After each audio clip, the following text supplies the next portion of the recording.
You are turning in 10-minute bulletin of Bình Phước radio, television, and newspaper. You are with me, Thu Quang, and here are top news of today. Career Day offers practical guidance for students. Bình Phước maintains strong animal disease prevention efforts. President attends UN Day of Vesak celebrations 2025 in Ho Chi Minh City. CPI rises 0.07% in April.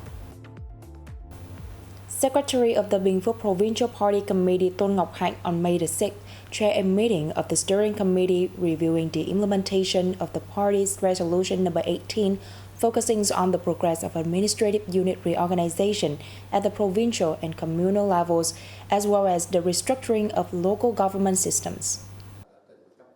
Following the plan issued by the Provincial Party Standing Committee, the Steering Committee has worked with relevant bodies to submit proposals on the reorganization of administrative units in Bình Phước and Đông Nam provinces to the Standing Committee, the Party Executive Committee and the Provincial People's Council. Proposals for restructuring the organization of local-level party bodies have also been submitted.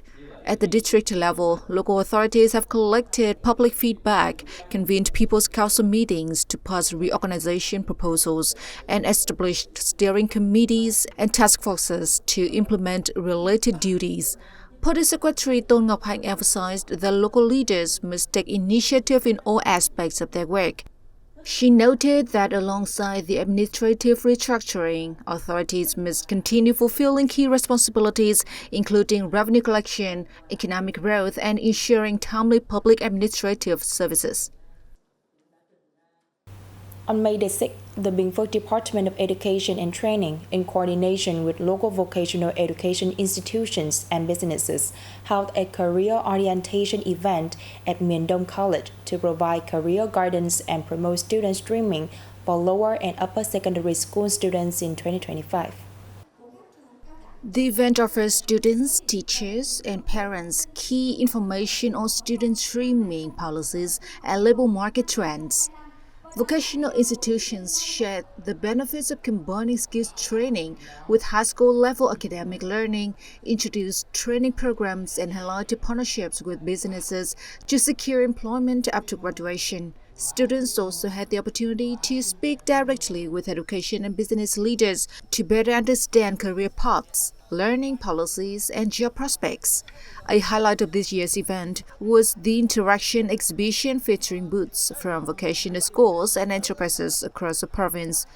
Students and parents were able to explore classrooms, dormitories, training equipment, and hands-on learning facilities at Miền Đông College. This hands-on event provided valuable and real-world insights to help students and educators make informed decisions about post-secondary pathways, supporting the effective implementation of the Prime Minister 2018 to 2025 National Project on Vocational Education and Student Streaming. In the first months of this year, Bình Phước livestock sector remained stable, with farmers actively restocking herd to ensure a steady food supply. Notably, the province's cattle herd grew by over 4% year-on-year to more than 42,000 head, while buffalo numbers remained stable. Pig farming continued to expand, with the total herd exceeding 2 million, up nearly 2%, and pork output increasing by almost 6%, meeting local and regional demand. Poultry numbers also rose, with the total flock surpassing 11 million, up over 6%, and poultry meat output increasing by more than 5%. However, egg production saw a slight year-on-year decline. Thanks to the effective veterinary services, quarantine measures, and disease prevention, no major outbreaks occurred, helping farmers feel secure in boosting production.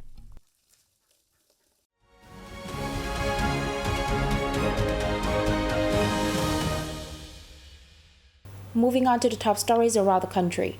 The United Nations Days of Vesak 2025 opened at the Vietnam Buddhist Academy in Ho Chi Minh City on May the 6th. This marked the fourth time Vietnam had the honor of hosting the sacred event. State President Lương Cường attended an address at the event.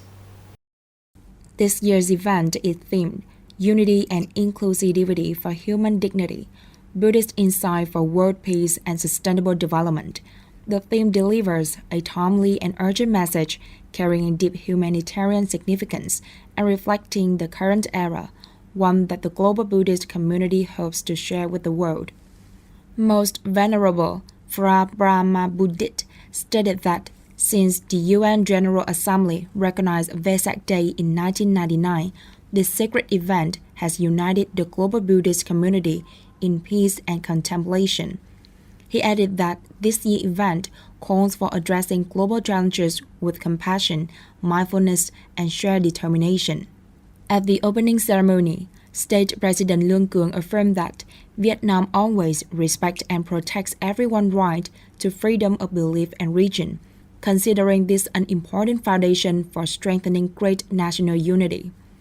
The United Nations Day of Vesak brought together 2,700 delegates, including 1,300 international participants from 85 countries and territories.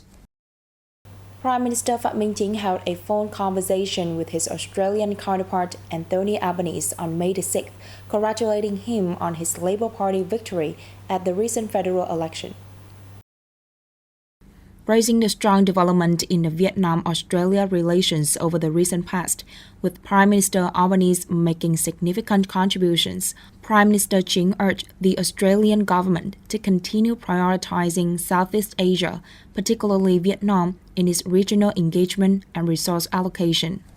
Prime Minister Chính suggested both countries capitalize on existing multilateral trade frameworks to overcome common challenges, affirming Vietnam's readiness to discuss a bilateral trade and investment agreement to achieve the goal of raising bilateral trade to $20 billion and doubling two-way investment. He also called on the Australian government to further support the Vietnamese community in the country. Prime Minister Albanese, for his part, expressed his desire to substantively advance the comprehensive strategic partnership with Vietnam in the coming time. In response to current economic and trade challenges, he laid stress on the significance of protecting the free and open multilateral trading system while enhancing market access for each other's goods and services. Prime Minister Albanese affirmed that the Governor-General and other leaders of Australia are eager to visit Vietnam soon. He agreed on the importance of maintaining exchanges across various channels and levels, particularly through annual high-level meetings between the two government leaders.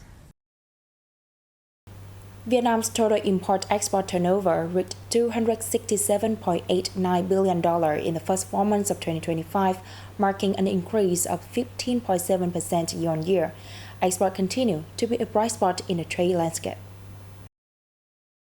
According to the report on socio-economic situation in April and the first 4 months of 2025, recently released by the General Statistics Office under the Ministry of Finance, Vietnam's total merchandise import-export value in April reached $74.32 billion, a slight decrease of 1.4% compared to the previous month, but a strong increase of 21.3% year-on-year.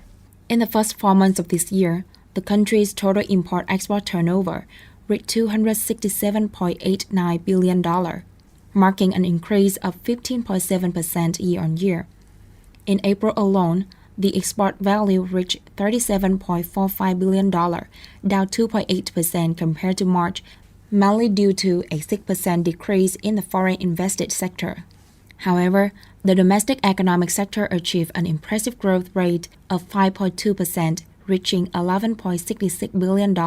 Total export turnover increased by 19.8% compared to the same period last year, with the domestic economic sector showing outstanding growth of 25.7%, while the FDI sector increased by 17.2%. Cumulatively, the first 4 months of this year saw a 13% increase in Vietnam export earnings to $140.32 billion. According to the General Statistics Office, Vietnam's consumer price index edged up 0.07% in April over the previous month, mainly due to rising house rent and food prices. On average, April CPI rose by 3.2% year-on-year, while core inflation went up 3.05%. In April, prices rose in 8 out of 11 groups of main consumer goods and services. 2 groups saw price declines and 1 remained unchanged. The food and catering services group had the biggest impact on the CPI as they rose 0.12% month-on-month. The beverage and tobacco group also recorded a notable hike of 0.11%, driven by higher production costs and consumer demand. The group of housing, electricity, water, fuel, and construction materials posted the sharpest increase by 0.62%, contributing 0.12 percentage point to the CPI expansion. And that also wraps up our bulletin. Thanks for tuning in and goodbye for now.